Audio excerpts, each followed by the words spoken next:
תשמע, זו טיסה מאוד מאוד מרגשת, אני מעריך בשבילך, כי זו טיסה שהולכת לסגור עניינים, כמו שאומרים.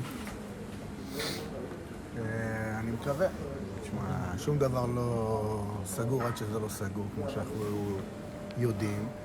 זה נראה טוב, נראה שזה מתקדם, נראה שהכוונות שלי ושלו תואמות.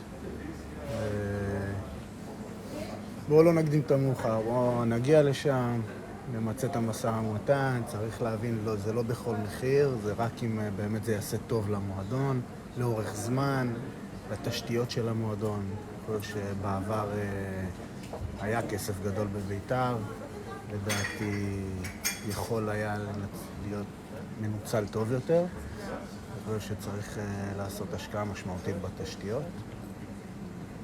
צריך לראות לכמה זמן זה, שהמטרות באמת תואמות בהכל, ואם כך יהיו הדברים, אז אני מקווה שיהיה לנו מה להודיע בקרוב.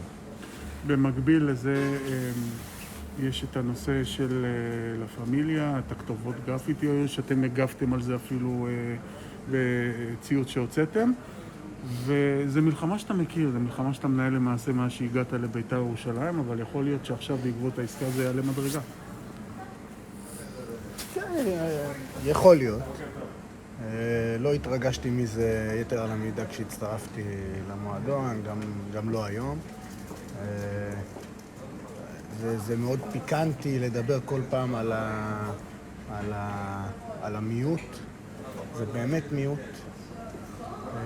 וזה רק מחזק את הצורך במה שאנחנו עושים. אני אמרתי שהצטרפתי הרבה לפני שידעתי שיהיה שלום כזה או אחר, שבעיניי, ולא רק בעיניי, גם בעיני גדולי הרבנים, גזענות זה חילול השם.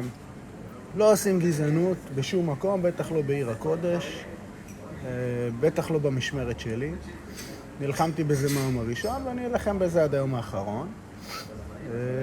וזהו, תשמע, אנחנו לא נרתעים מזה. כל הגרפיטי ודברים שיהיו או לא יהיו, גם השותף הפוטנציאלי מכיר את העניין הזה, וזהו חלק מהסיבה שאנחנו צריכים לעשות מעשה ולהראות שמוסלמים ויהודים יכולים לעשות דברים מאוד יפים ביחד, בלי חשש.